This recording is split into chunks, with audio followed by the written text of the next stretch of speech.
mbokk yeeg xarit yi ñoo ngi leen di nuyu dañuy bëgg nag parce que saa su ne nag vraiment su ma démarré ak sourire bi dafay fekk ne saa su ne damay nekk ak ay nit yoo xamante ne bii ci plateau bi macha allah daal dañu may jox bonne humeur en tout cas mbokk yi ñoo ngi leen di nuyu di leen sant bu baax a baax ci seetaan bi ngeen di seetaan RTS 2 rawatina nag émission Tam Tam en tout cas daal suñu Saint-Valentin bi dem moom macha allah et nous remercions justement toutes les équipes yi nga xam ne dañu àndoon ak ñun liggéey loolu le mbokk yi ñu ñëw ak yéen ci seen émission Tam Tamu tey ñu dooree nag ak coup de cœur ànd ci ak suñu xarit Ay Diakité ay nag dafa dem ci ku nga xamante ne bi macha allah xam nañ ko muy def liggéey bu rafet fii ci Sénégal ñu duppee ko tuuti mu dem xool garde-robe bu tuuti xam naa ne nag tuuti danañu wan moderne ak vraiment traditionnel tradi moderne moom daal c'est un grand mélange mbokk yi danañ ci xam dara dans quelques instants bu ñu jógee ci loolu duñu sori tellement mbirum garde-robe parce que nag dañu ne daal yére yi nga xamante ne bi dañu koy sol ci milieu professionnel loolu dinañ ci ànd ak suñu xarit Léna Sarr ak invité am incha allah danañ ci ñëw bu ko defee ñoo am mbokk yi ay astuces waaye nag xam ngeen ne ci diggante bi dañuy ñëw ak yéen ci mbirum gastro waaye nag gastro bi dafa fekk ne dañuy ñëw ci mbirum ngalax ngalax bi yegg seegul en tout cas pour nous c'est juste un clin d'œil à nos amis chrétiens yi nga xamante ne bi commencé nañu carême bi ñoom ñëpp ñoo ngi leen di ñaanal un bon mois de carême rawatina nag suñu xarit Anne-Marie Gomis fële ca RTS 1 mbokk yi ñu jeexal ak vue sur la toile waaye dañuy kontaan nag vraiment recevoir ku nga xamante ne bi sànq maa ngi koy wax mi ngi def liggéey bu rafet jëmale ko nag ci vraiment ay yére di ngeen ci xam dara dans quelques instants suñu xarit tuuti bijou si la lañ koy duppee aussi mi ngi fii ci suñu plateau waaye mbokk yi ñu am beneen invité bu nga xamante ne bi moom itamit day ñëw ak ñun ci développement personnel j'aime bien ce prénom Zahra Bari Inch'Allah mbokk yi danañ leen présenter dans quelques instants madame Régie dellu si waat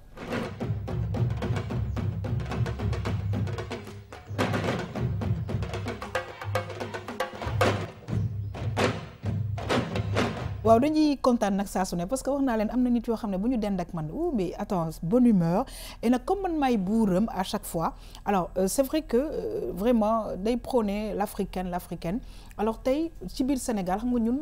africains yi dañ cee am wàll bu mag mais ci biir Sénégal tey man daf ma jox bool alors Léna yaa xam daguma la dafa am coiffure bi parce que xam nga am na façon mu létt yoo xam ne Mbàkke rek lañ koy defee en tout cas maa ngi lay nuyu et t'es toute jolie et c'est chaque fois un plaisir pour moi de te recevoir Léna yaa xam maa ngi lay fay di nuyu suñu invité yi di la nuyu ay di nuyu aussi téléspectateurs u RTS 2 yi tant que c'est le Sénégal et l'Afrique rek amul benn problème non mais c'est et puis c'est waa Bawol sama dëkk la quand même waaw d'accord mais kon man maay buur waa Bawol tey mën nañ d'accord ci loolu benn non mais pas du tout hein. Alors là pas du tout en tout cas merci beaucoup Léna c'est un plaisir de te recevoir waaye tamit Ay parce que tamit aussi bien Ay que Léna chaque fois dafa am nekk la ñuy ñëwee mbokk yi man daan naa def cran mais yàgg na torop en tout cas Ay ñu ngi lay nuyu di la dalal jàmm toujours très fashion Ay ci plateau Tam Tam bienvenue merci c'est un plaisir comme chaque jeudi man yaa xam nag man boobu maa ngi koy door a dégg nag coiffure Bawol boobu dinaa ko gëstu ji nag def ci coup de cœur waaw defal naa bu njëkk ba dina am ñoom Haalpulaar yi dañuy def ndungu yooyu noonu après nu wàccee fii mooy coiffure pël yi dina ko indi mais chez nous aussi dañuy def mèche te nii man tey demul Niger tey mi ngi Sénégal donc voilà le Baol fait partie du Sénégal. Elle va faire le tour de l'Afrique si je comprends bien. Ah ben tout à fait et heureusement d'ailleurs. Ay c'est un plaisir de te recevoir. Plaisir partagé. di leen nuyu yéen nekk ci plateau bi. tey moom am plaisir tuuti nekk sur le plateau. tey on va parler lépp lu jëm ci côté sur mesure. Très bien. Que ce soit pour jigéen que pour xale. Très bien en tout cas ñu ngi lay remercier mbokk yi sànq maa ngi koy wax saa su ne dañu am ay invités yu nga xamante ne bi la mu ñuy indil dafa am solo lool tuuti bijou si ñoo ngi lay nuyu moi j'aime bien t'appeler tuuti c'est un plaisir ñu fegg ak yow ci plateau Tam Tam. C'est un plaisir yaa xam ma partager plateau bi ak yéen c'est une grande première mais lépp lu yëngu ci côté mode et made in Sénégal daf ma yitteel lool moo tax bi ma ko ay waxee rek j'ai pas hésité ñëw partager plateau bi ak yéen. alors laata ñuy dugg nag ci garde-robe bi man li nga sol dafa mel na kimono mais c'est extraordinaire c'est un mélange mooy kimono boo xamante ne bi en fin de compte mujjee na nekk tenue de ville. Voilà comme mode moom day dox rek ñun dañuy jël fii jël fële kimono japonais wala ñiy def karaté en général moo ko moom mais maintenant tenue de tenue sport yi wala les tenues d'intérieur sortent dans la rue. dañu commencé génn nga améliorer ko. très très bien porter en tenue de ville tous les jours. mën na dem bureau mën na génn dem fenêtre. effectivement ça rejoint comme la dernière fois ak Kimberly jël bombeuse boole ko kimono def benn mélange. très bien en tout cas on y reviendra dans quelques instants merci beaucoup Tuuti waaye tamit ñuy dalal Zahra Barira Zahra tey ñu ngi wax tout à l'heure dinañ ñëw ci ay yére waaye nag li nga xamante ne moom la ñu war a solo ci milieu professionnel di nga ci ñëw bu baax a baax ci développement personnel ñoo ngi lay dalal jàmm. merci beaucoup Yaham donc man pour man itam c'est un plaisir nekk ci plateau bi. et comme liñ koy faral di waxee rek tenue professionnelle c'est très important en entreprise. Absolument. donc je vois que tey Léna déjà suivre na sama conseil là actuellement tey bu ma ko doon jël en entretien d'embauche là c'est sûr qu'à 50% elle passe. très très très bien te defe naa ne loolu mbokk yi dafa am solo ñu ci ñëw bu baax a baax ñu ngi leen di gërëm di leen sant di leen fàttali nag ne yéen a ngi ñu jot ci canal 5 bu TNT ñu ñëw ak yéen nag ci coup de cœur ànd ci ak suñu xarit Ay Jakité ay tey lan la ñu indil sànq maa ngi koy wax daf ñuy proposer benn garde-robe sur mesure bu nga xamante ne bi Bijou Tuuti mi nekk ci suñu plateau di créatrice de mode moom ca moom la ñu demoon ngir xool garde-robe boobule mbokk yi ñu ànd xool dellu si waat man cee waxtaan.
sama life bi la musique bi jël denc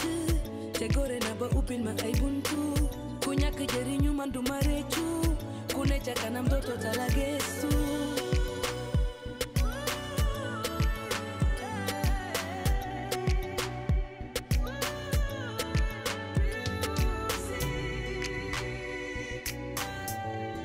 bégal doomu Adama indi na Viviane ak Barak Adama amul frontière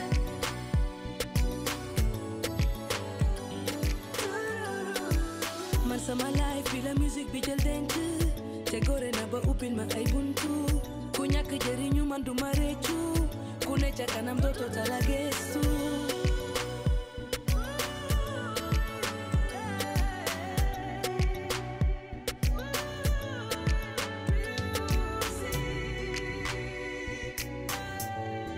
bégal doomu Adama indi na Viviane ak Barak Adama amul frontière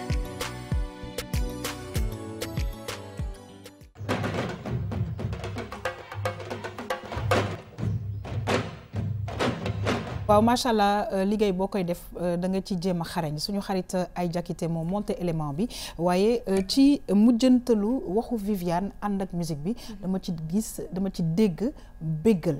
et je pense que c'est le cas de Tuuti daf ñuy béggal et ci biir li nga xam ne indil nga ñu ko dama gis vraiment y a la mode mais aussi y a le label 221 et surtout ça et la ma ci gën a neex nag léegi ma jox la kàddu gi mooy chaque fois dañuy fàtte les enfants. Et là, elle fait une collection pour les enfants made in Sénégal. Effectivement. Mais déjà, balaa ñuy dugg foofu. Tuuti dañ koy dégg tuuti. Mais kan mooy Tuuti ak Tuuti fan la jaar. Voilà. Moi, je suis sénégalaise, je suis Halpulaar. Notre famille est Si, Taureau de Pire. Donc, je suis une amoureuse de la... Wolof. Wow, Balma, question habitude, le rec et tout ça. Donc, moi, j'ai fait des études en hôtellerie, restauration et tourisme. Mais ma passion, c'est ma passion sur mode, de fait des années plus tard, quand je me suis retrouvée en France.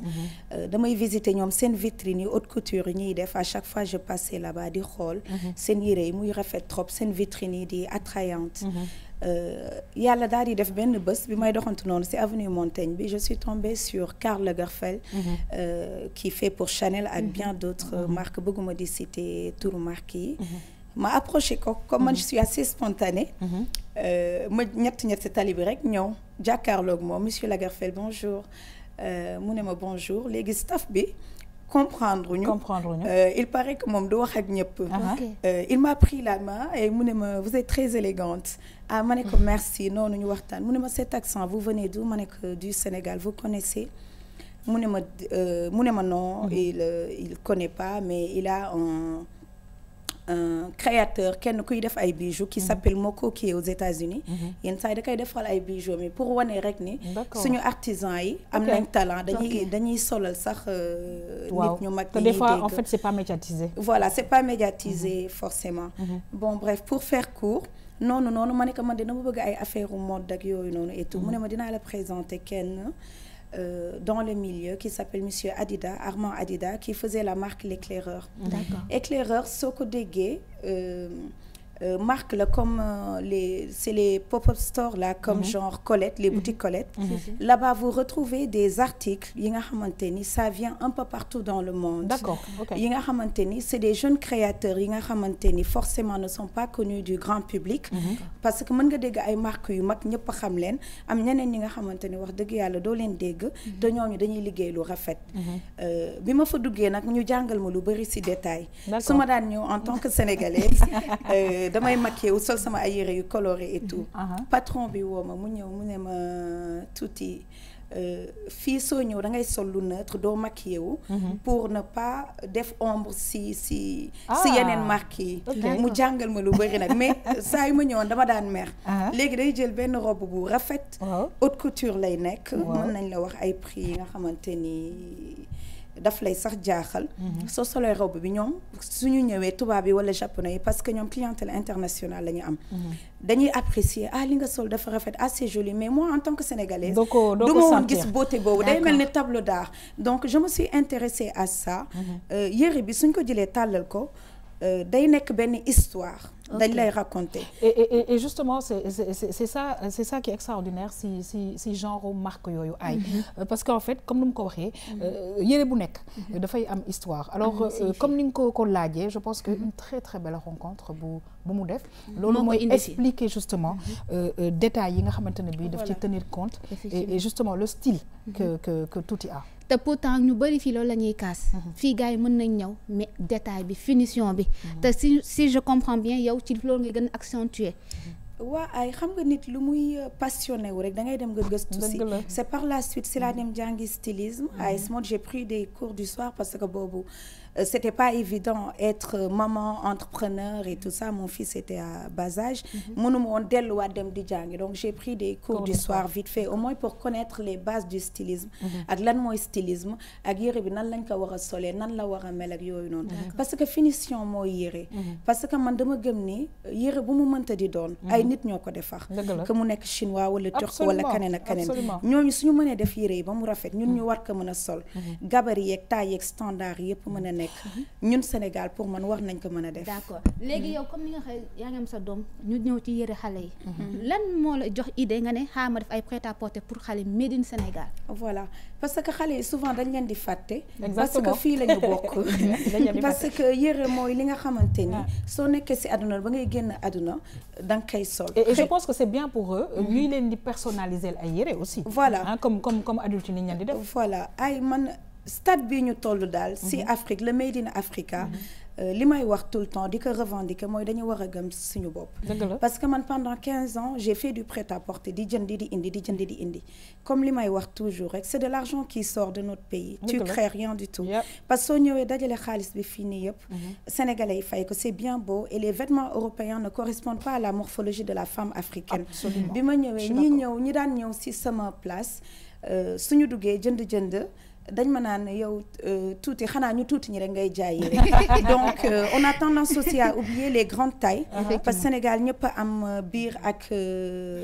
ñëpp am ay formes on a des formes te dañu bëgg a solo dañuy élégante elles n'ont pas forcément envie sol ay yére olof wala ndokel wala yenn yére yi. alors léegi man bëggoon naa tuuti nga ñëwaat ci garde-robe xale yi garde-robe bi en général aussi bien xale yi que mag yi parce que gis nañ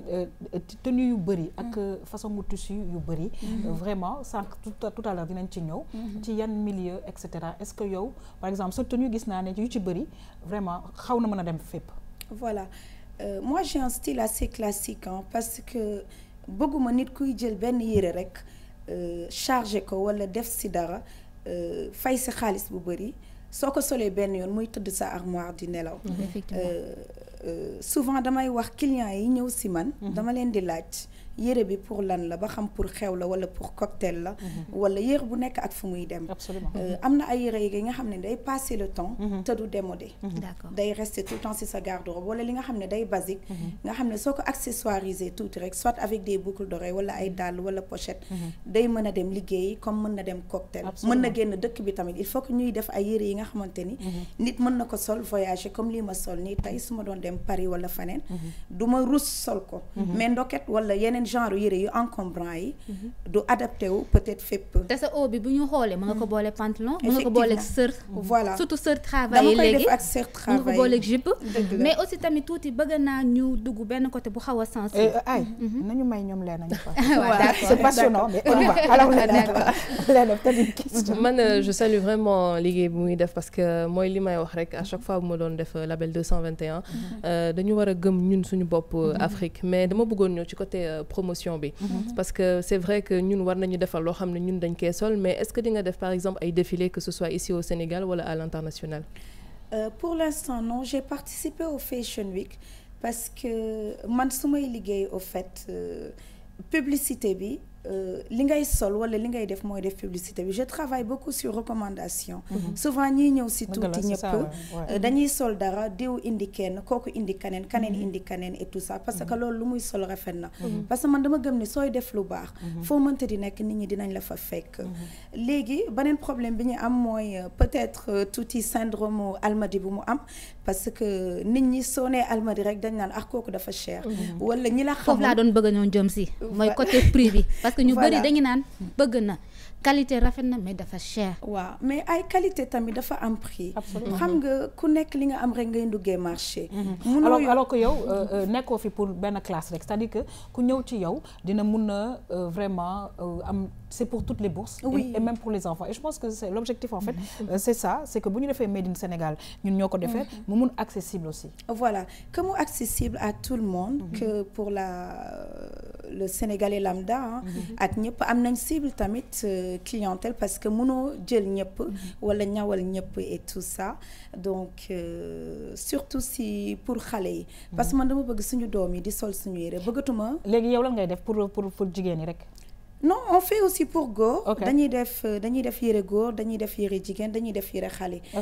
Pour habiller toute la famille. Très bien. Wow. Très bien. Mais alors on va terminer. waaw d'accord juste pour dire nga wax ñu yan matière nga gën faral di utiliser parce que ñu ngi xool ay brodé lañ fa gis je pense ak na tulle aussi. Voilà dañuy liggéey matière yépp. On travaille toutes les matières dañuy liggéey soie dañuy liggéey wax dañuy liggéey brodé bazin et tout ça après si coupe yi nag le lépp di jouer wax dëgg yàlla. si coupe yi la ñuy jël parce que matière yépp mënoo ko adapté si leneen. mais brodé bi ñun dañ koy moderniser dañ siy def ay caftan dañ siy def ay robe dañ siy def vraiment lu rafet parce que brodé dafa noble daal. très très bien alors pour terminer gis naa ne que bëgg nga trop manche yi nga xamante ne bi dafa un peu travailler. waaw parce que lii moom mooy def détail yére bi parce que yére bi soo xoolee y a rien de simple. D'accord. il faut que ñu mën a am fenn fu ñuy xool man souvent noonu laay liggéeyee. et tout ça soit je maximise sur les manches wala ma travailler dënn bi wala ma travailler si suuf. très très bien mais rarement laay liggéey yére bi ba mu xumb. très bien en tout cas ñi ngi gërëm bu baax a baax ay Diakité toujours un plaisir en tout cas képp ko nga xamante ne bi am nga garde robe bu rafet def naa ne RTS2 émission Tam Tam moo ngi lay xaar ba noppi nag incha allah dinañu créer ay défilé yu nga xamante ne bi ci biir plateau bi lay am vraiment ñi ngi gërëm di sant bu baax a baax tuuti c'est un plaisir à chaque fois de recevoir des femmes entrepreneurs ay jigéen ñu nga xamante ne bi ñoo ngi liggéey ngir ñu jëm kanam te nag wax dëgg yàlla liggéey bi rafet na set na mbokk yi ñoo ngi sant di gërëm bu baax a baax encore une fois ñu xuus ci émission Tam Tam ñëw ak yéen nag ci gastro mi nga xamante ne bi mayati naa ko Léna Sarr mbokk yi muy mbirum ngalax je ne sais pas si elle moi j'aime bien di ko naan bu seddee guy mais Léna je sais pas en tout cas on lui posera la question dans quelques instants ñu dem xool gastro ngalax naka lañ koy defaree mbokk yi dellu si waat.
Alors, toujours égale à elle-même, Léna nee na que ça donne faim, c'est vrai, c'est très bien fait. En tout cas, Léna, sànq maa ngi koy wax ngalax bi man dama bëgg ñu dugal ko ci frigo ba mu sedd te xam nga nag macha allah suñu mbokku chrétien yi Pâques bu jotee donc la veille dinañu indil vraiment suñu kër yëpp en tout cas ñu ngi ciy gërëm di leen sant nag bu gënee bëri mu gën a baax ci ñun. Léna. looloo tax sànq ngay kii Anne-Marie di ko. Anne-Marie di ko non def parce que moom day indi soo chaque année. waaw moo tax nga koy def clin d'œil ñun comprendre nañ lépp ci plateau bi non ngalax moom franchement ci ñam yi nga xam ne nii c'est à base de céréales ak affaire yooyu. man moo ma gënal. ngalax ak laaxu sankal franchement ñaar yooyu moo ma gënal bëri naa ay xaritu chrétien nag vraiment te di leen ñaanal Pâques balaa ñu jëm ci Pâques dañuy dem ci carême yaay accéléré temps bi de vraiment di leen ñaanal kon nag carême que ça se passe bien. Très bien. Et tout mais ngalax bi tamit su munee bañ a chargé man moo may gënal. Très très bien alors consommer toujours local bi je pense que tuuti ci fànn yëpp defe naa ne ñu ngi ci gën a xuus bu baax te léegi daf ñu gën a yombal parce que vraiment am na yoo nga xamante ne bi très rapidement mën nga ko defar mu nekk tamit cuisine express mu arrangé ñu bu baax a baax. waaw loolu tamit am na xam nga ñun suñu lekk dafa riche mais li ci nekk lépp dafa bëri et tout ça lépp luy ay cere ruy ak yooyu noonu yëpp xëy na ñun ñoo bàyyi suñu yoon rek wala di wuti leneen parce que damay fàttaliku sama doom bi mu feree bi ma demee si pédiatre bi c'était en français di ko laaj lan laa ko mën a jox comme lait de suite et tout ça daf ma ne à moins que nga am xaalis bu bëri mais mën nga continuer di ko jox lait naturel bii nii mais dañ ma doon yónnee sunguf ma leen di defal ay ruy ak yooyu noonu yëpp yooyu day dëgëral xale te dafa baax parce que c'est riche en protéines. Tout à fait alors Zahra gis nga vraiment li nga xamante ne bi saa su ne dañ koy indi mu nekk des cuisines rapides sànq ñu ngi koy wax te defe naa ne dinañ ci jëm mooy vraiment consommer local defe naa vraiment ñëpp a ngi góorgóorlu pour ci fàll bu ne ñu mën a consommer local. d'accord loolu dina ci sawar parce que itam boo amee ay doom consommer local bi danga ci xam lu bari teg ci itam dama jotoon a liggéey ak waa USAID donc ci programme bu nga xam ne nutrition la donc ci zone Saloum bi et nutrition boobu dañ ko axé woon surtout ci consommer local bi parce que dañ demoon ba rendre compte que jamono yi ñu toll léegi xale yi lekkatuñu comme il le faut maanaam lekk yi ñu leen di jox dañu topp ñun tellement absolument lekk yi ñuy jëndee importé bi céréales yi et autres ak yenn farine yi nga xamante ne bi kii moo ko gën sax vraiment effectivement donc du coup vraiment dañuy passer carrément à côté ci nutrition li nga xam ne moom mooy wér-gu-yaram suñu doom yi donc du coup consommer local bi vraiment man je me dis que même ñun ak suñu kër yi donc ce serait vraiment bien que ñu dellu si waat tuuti très bien en tout cas vraiment comme niñ koy faral di waxee defe naa ne Sénégal lépp a ngi fi te defe naa ne ku ko wër rek da nga ko mën a am te nag am na tamit leena yoo xamante ne bi ñu ngi koy def léegi gis naa ay gâteau igname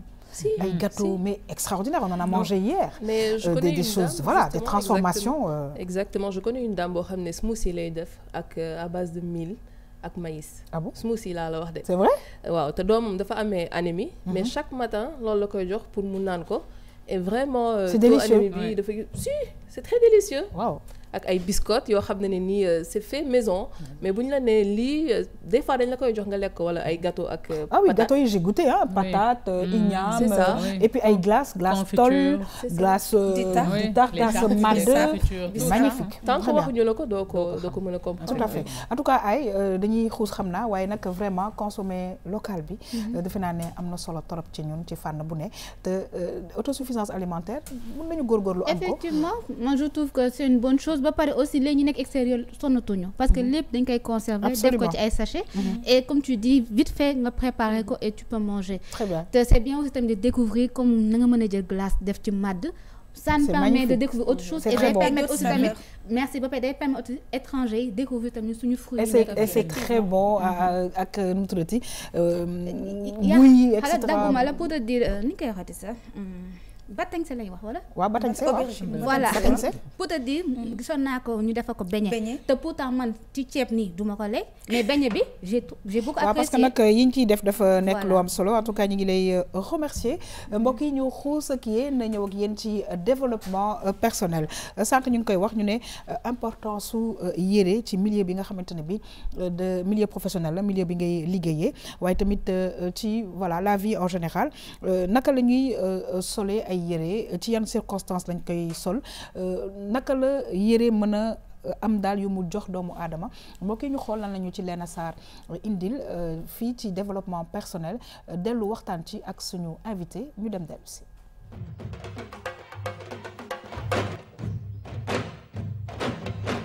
solo dafay dépendre ci milieu bi ngay dem par exemple mooy comme li ñu waxoon sànq rek soo waree dem wuti embauche am na comportement yoo xam ne soo ko amee tu es mal reçu donc ça dépend fi ngay dem. gis nga nit pour ñu respecter la pour nga solu correct jaadu la quoi parce que boo doxee ci mbedd mi nit ñi dinañ la jox respect en plus comme ça bu dee da ngay dem demander ay passeport du genre fi nga dem dinañ la mën a accueillir correctement quoi. mënoo dem di gisi ay ministre wala am rendez-vous ak benn PDG dem di sol ay dagit wala yenn doxul. man daal li ma gis mooy sol benn super sang costume cravate et tout dem présentable parfumé wu parfumé lu mu gën a cher daal gën a baax nga yoon taxaw waaw. am na ñeneen dañuy solo di dem ak tendance bi xool si tendance bi yeneen ni ça dépend si climat bi ñeneen ñi tamit comme par exemple si ay cérémonie religieuse comme ni ñu ko waxee nga sol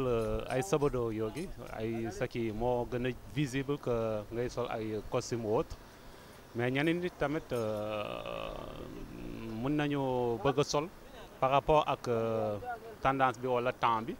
mais bu ñu amul moyen bi lu ñu am la ñuy sol. comme tey nga war a dem si ngénte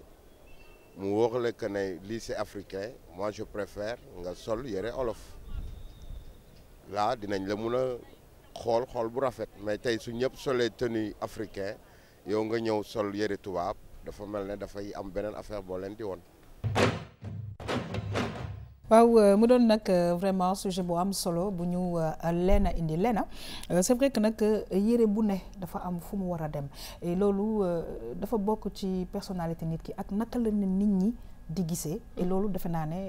ku ne war na cee def très attention. tout à fait yaa xam damay jël benn exemple bu terre à terre tey yow présentatrice nga am na comme par exemple yaa ngi wax sànq Anne-Marie xam moom dafay def journal tey mënoo di présenter journal sol bustier par exemple loolu bokkul ak li nga xam ne nii méngoo na li ngay def. absolument moom nag mi ngi def yére yu rafet. c'est ça am na yeneen présentatrice par exemple yoo xam ne dañuy def ay émission sport ou quoi wala loo xam ne mode la tey bu ñu solee bustier ça passe. donc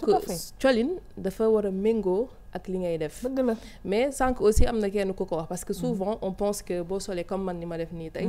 milieu boo dem ñu accueillir la si mais bu dee da ngay dem ay ngénte loo xam ne nii c'est des événements peut-être culturel tey boo fi ñëwee nga solu benn genre sol comme ni ma def nii tey dañ lay marginaliser parce que dañ naan peut-être kii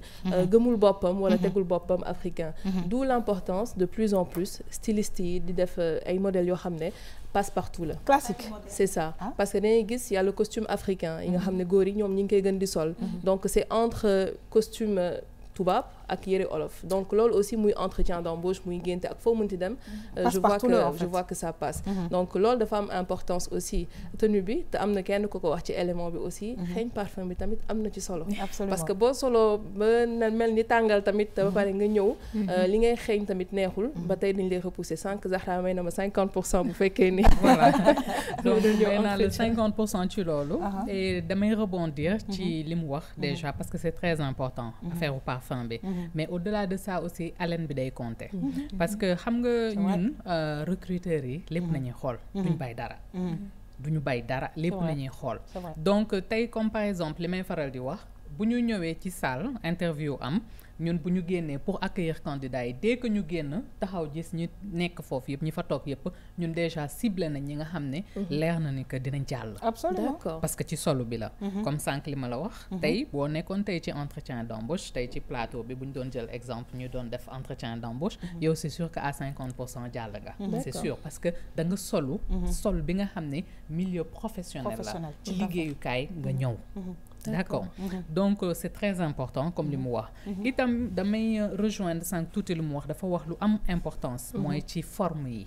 forme yi aussi ça joue. parce que itam c'est pas parce que entreprise la rek. nga yaakaar ne que forcément da ngaa war a sol yëre tubaab. déedéet am na ñu nga xam ne tey bu ñu solee yëre tubaab. yenn góor ñi par exemple bu ñu solee costume kenn du leen gis yàqal na leen lu bari. donc yëre olof bi aussi en entreprise yàqul dara. dafa rafet. en entretien waaw en entretien en entreprise yàqul dara. itam dafa rafet daf lay jox et comme j'ai l'habitude de le dire développement personnel égale personnalité de la personne. Solo ça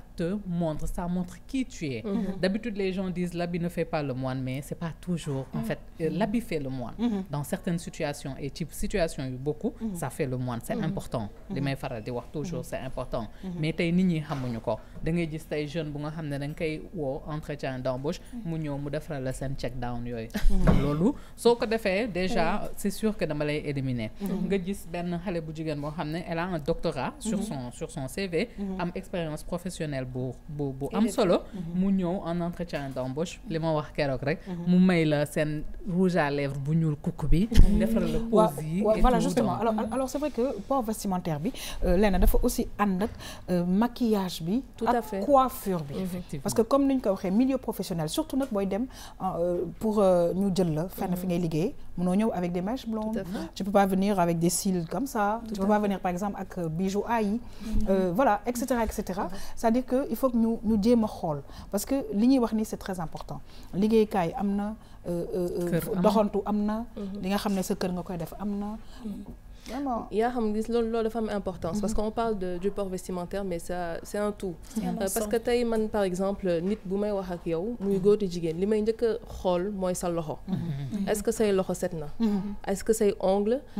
set na parce que loolu aussi ça témoigne de personnalité nit ki est-ce que kii ku set la est-ce que kuy jël soin de moom la est-ce que tey ji boo ko dénkee liggéey dina ko def yow ni nga ko bëggee ñu wàcc ba ci suuf dàll yi aussi tout à fait oui dàll yi dafa am solo Léna aussi dinaa la rejoindre ci benn affaire bu nga xam ne wax nga ko mooy tout ce qui est ongle ak baaraam dama koy faral di wax ñi nga xam ne suivre nañ ma xam nañ fi ma jaar c'est très important dafa am benn formation bu nga xam ne typique boo xam ne boo ko defee ça s'appelle integrity et psychotechnique boo ko defee nit ki ci loxoom ci tànkam da nga xam exactement ban type de personnalité la am da ngay xam nit ki mooy kan di nga xam ndax nit ki mën nga ko wóolu di nga xam ndax nit ki boo ko joxee liggéey bi dina ko attan waaw c'est très important mais c'est des détails en fait yu nga xam ne nit ñi xamuñu ko duñ ko respecter itam très souvent duñ ko respecter oui voilà et le maquillage aussi maquillage moom maquillage moom pour dem entretien et tout oui maquillage moom je le dis dama koy wax di waxaat c'est très important parce que man mënuma concevoir lool man mënuma concevoir yow nga ñëw ci benn institution ñun ñëw yow non là ton maquillage est parfait je le dis mais tu rencontres des situations où dañuy ñëw entretien mais boo ubbee salle bi mais tu dis kii boîte de nuit la ñëw ñëwul entretien man xam laa bëggoon xam personne normale boo xam ne entretien la exactement de la tête jusqu'aux pieds lan la war a def exactement classique simple set mais lan la ñuy wax classique justement classique mooy li nga def yow tey là tu viens en entretien d'embauche mais tu es parfaite. Voilà, il n'y a pas beaucoup de bijoux, c'est une veste, et puis il y a les couleurs aussi. Hein. Il y a les couleurs. Je l'ai dit la dernière fois, on l'a dit sur la formation, pour chaque type de poste, il y a le type d'habillement qui va avec. Absolument. Pour chaque type de poste dafa am type d'habillement nooy solo buy dem ak moom tey par exemple commercial boo nga xam ne dafay ñëw en entreprise war a dem entretien mais commercial bi am na solo bu nga xam ne bu ko solo c'est pas pour le poste de commercial tey DRH boo nekkee HR nga xam ne yow recrutement moom moo tax moom ngay def am na façon solo bu nga xam ne itam moomoo ko benn HR tu ne peux pas te permettre di sol benn 3/4 mini non dafa am lu nga xam ne responsabilité boo xam ne dafa tegu ci yow coaching bu nga xam ne yow yaa ko moom donc yow déjà vitrine nga dañ lay xool parce que entreprise boo ciy liggéey tu représentes cette entreprise parce qu'en fait profil bi li ñuy wax profil c'est important parce que tey entreprise yi dañu ne tiens soxla naa tey ku mel nii et donc je veux dire ci biir ñooñu lañuy et puis booy dem di nga xam exactement entreprise bi pour lan la comme ni nga ko waxee commercial foog nga xaw a jekk xaw a am noo mel diction bi normal exactement la tenue et tout et loolu yëpp c'est important parce que léeg-léeg dañuy ñëw aussi ci éducation bi tuuti parce que léeg-léeg aussi nga gis ay xale yu nga xamante ne bi dañ leen di bàyyi ñuy doxee nu leen neex dañ leen di bàyyi ñuy wax seen kanam yi nu leen neex alors que plus tard daf leen di gàllankoor si lu bëri si lu bëri comme disait mon papa rek man moom laay wax tout le temps danaan image tout le temps dafa am solo si nit parce que nit impression bi mu lay njëkk a gisee rek la première impression loolu moom mooy des gis bi mu la njëkk a gis nga correct nga rafet nga am nooy waxee wala nooy toogee wala nooy am nooy def comme sax daal lu ma wax rek dafa am importance mooy image entreprise wala image yu nit ki c'est important dafa am solo daal loolu lu bëri parce que xale yi nag xamuñu ko si lu bëri ñu mel ni te ñun duñu fay sénégalais néegul fay coach ku mel ni Rama Atta wala ku mel ni Zahra wala keneen pour mën a am conseil parce que loolu daf lay yokk parce que même ñi nekk ci gouvernement bi baal ma yaa xam ma wax da ngay gis ñenn ñuy dem fenn mais lu ñuy sol du méngoog milieu bi ñuy dem wala nit ki ñuy recevoir waaw alors on va y aller vite parce que il faut que ñu jàll c'est vrai que c'est hyper passionnant vraiment leen na ñu terminer pour vraiment donner vraiment des conseils ci ñi nga xamante ne ñoo ngi seetaan parce que li ngay sol léeg-léeg nga dugg ci milieu boo xamante ne bi dañ lay xoolee parce que la nga war a soloo ko ci milieu bi parce que loolu en fait en communication mooy li ñuy wax langage non verbal te dañu dañu ne en communication 75% de la com est non verbale. Donc balaa nit ki di la accueillir di xool yow qu'est-ce que tu vaux intellectuellement day xool d'abord yow qu'est-ce que tu vaux physiquement personnalité bi ak yëpp. Donc di mettre l'accent sur le fait que de plus en plus maintenant école formation yi dañuy imposer ñi nga xam ne étudiants yi la ñoom ñuy solu style classique gis nañ ko ci élément bi voilà étudiants yi dañuy sol costume cravate ak affaire yooyu loolu yëpp dañ leen di préparer ci milieu professionnel donc di wax ne ni que kon les écoles ñoom xam nañ importance boobu te ñu ngi ciy liggéey kon ñun tamit ñu peut-être bàyyi ci xel fu ñuy dem aussi ñu xool li nga xam ne ne nii ku gis yaa xam macha allah chaque jour moom très bien habillé très bien maquillé boo ko jëloon tey ji yóbbu ko feneen elle passe donc loolu aussi dafa am importance. Alors un dernier message. Voilà donc comme j'ai l'habitude de dire parce que xale yu bari tey dañuy dem di ut liggéey am seeni diplôme jaaxle trop lu tax duñ leen jël pas plus tard que ce matin am naa ci 5 cas à peu près xamuñu lan moo tax duñ leen jël mais il suffit que ñu yónnee ma seen CV su ma gisee seen photo yi rek man xam naa lu tax jëluñu leen donc c'est important nañ defaraat solo yi parce que entreprise dem di liggéey entretien ne veut pas dire être sexy on n'a pas besoin de ça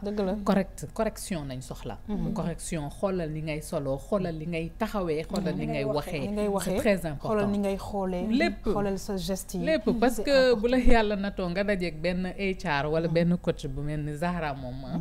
lépp laay xool du ma bàyyi dara. C'est important parce que ça y va en fait de la bonne marche de la société. Là c'est très important. Sinon tu perds du temps en plus comme li may faral di wax entreprise la dafa am objectif yi ñuy atteindre donc nit il faut toujours les bonnes personnes à la bonne place. Absolument et ça c'est important suñu ci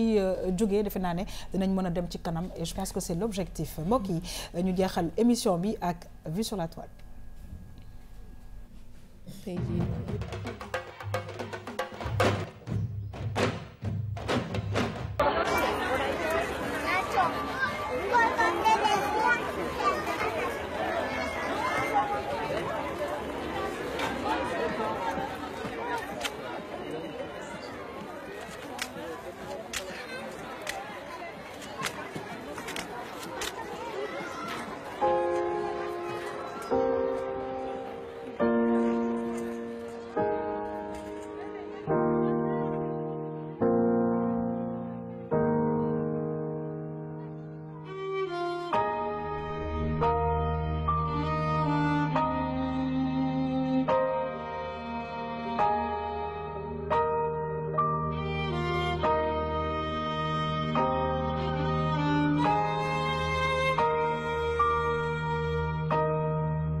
القطر هيمشي.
Alors,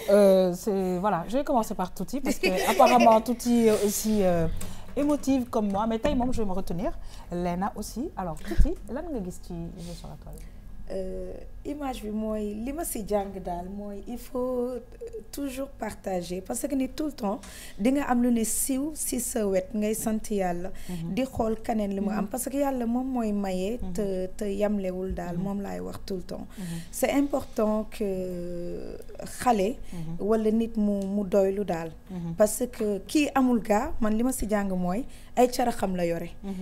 sentir na kële nu mu teniree dàllam nu mu bëggee dàll bi moom mu daw dem jox ko su doon kaneen danaan man maa ko gën a soxla wala man naa téye dàll bi wala c'est bien fait pour moom mais yéene na kaka daal vraiment une belle leçon de vie. Très bien, en tout cas ñu ngi lay gërëm mbokk yi di fàttali nag kenn ci sunu invité nekk ki nga xamante ne moom mooy Touti daal indiloon ñu tey benn garde-robe bu am solo Touti ñu ngi lay gërëm di la sant di la souhaiter bonne continuation, ça a été un plaisir. Merci, le plaisir était vraiment partagé. Di gën a ñaax sama mbokk jigéen ñi rek parce que jigéen ñi dañu am jom ñi ngi liggéey te ku nekk mi ngi béy sa waar daal gis naa ni jeunesse bi léegi moom wax dëgg yàlla dañu gëm suñu bopp ñeewatuñu kenn daal nañu toog ñu liggéey suñu dëkk et puis dëkk bi mën a émerger parce qu'on a tout daal fii inchallah yàlla na ko yàlla yeggal amiin ñi ngi laaj nag Zahra yàlla nga gisee vue sur la toile bi donc man li ma gis ci image bi mooy déjà doylu parce que amul carax la yor bu dagg teg ci mais doylu na gis na moroomam boo xam ne am na lu gën doylu na ci loolu malgré que kële fàtte na daalaam topp na ko sonn na ci sax pour delloo ko waaye itam keneen ki wane na tey en fait ñun ay nit kese nañ donc bunt di ubbil bunt sa moroom dafa baax absolument opportunité la loxo la ko jox bu ko neexoon mu téye daalaam en tout cas ñi ngi lay remercier c'est vrai que ubbil bunt ñeneen ñi parce que ku ne ci àddina dañ laa mës a ubbil bunt ñi ngi lay remercier Zahra Bari ñëwoon di wax ci mbirum développement personnel di coach développement personnel en tout cas ñi ngi remercier sama saareen bi alors elle a les yeux qui brillent c'est normal nous sommes des humains et que suñu gisee façon yi surtout mu laal ay xale c'est très touchant mais ci biir loolu moo am ay ñàngat yu nga xamante ne mën nañ ko ci am nañu ko fi wax doy lu baax na partage et cetera nous restons des humains man daal li ma koy tënkee vraiment mooy boo defee lu baax yàgg day dikkaat ci yow absolument balu thanks la en fait voilà parce que peut-être soxla woon na ko soxla woon na ko donc gis na ni que kee ñàkk na ko parce que kooku mi ngi nekk di ko nettoyer et tout donc il a voulu lui rendre ce qui était cher pour ci ay bëtam kooku aussi bu mu gisee vraiment effort bi ci xale bi def que ñàkk na ko il sait que tôt ou tard il peut pas récupérer la chaussure donc il s'est dit autant kii def na lu rafet naa ko delloo très bien mais sama saareen bi mais vraiment t'es magnifique oh t'es adorable c'est vrai que t'es toute gentille toute belle très bien alors thank you ñu ngi remercier suñu xarit ay jakité ay garde-robe bi rafet na xam naa dinañu am yeneen i garde-robe parce que nag coup de cœur saa su ne lu extraordinaire la ñuy indil ay merci yaa xam di merci tuuti moom moo ma habillé c'est joli voilà di remercier aussi tamit Manina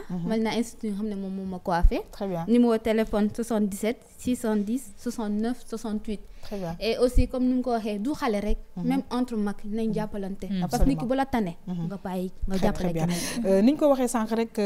mooy nañuy ibbil ay buntu parce que ñun ñëpp dañoo ibbil buntu ndax ñu mën a dem en tout cas yàlla na yàlla def jàmm saa su ne dama koy wax jàmm ci la lépp xaj oui t'avais oublié quelque chose waaw pour juste coiffure bi waa émotion bi la nag voilà xam nga sànq yaa ngi naan tey bawal laa génne kon nag képp ku bëgg a léttu bawal rek da ngay woo ki nga xam ne moom mooy Jeyna mi ngi nekk fële ci Jëppal 4 numéro téléphone am di 77 615 12 94 di la remercier yaa xam di remercier ñëpp c'est joli merci beaucoup mbokk yi ñoo ngi leen di remercier yéen tamit di remercier toutes les équipes techniques yi nga xamante ne bi ñoom la ñu àndaloon di liggéey di leen souhaiter une bonne suite des programmes sur la RTS2. Au revoir.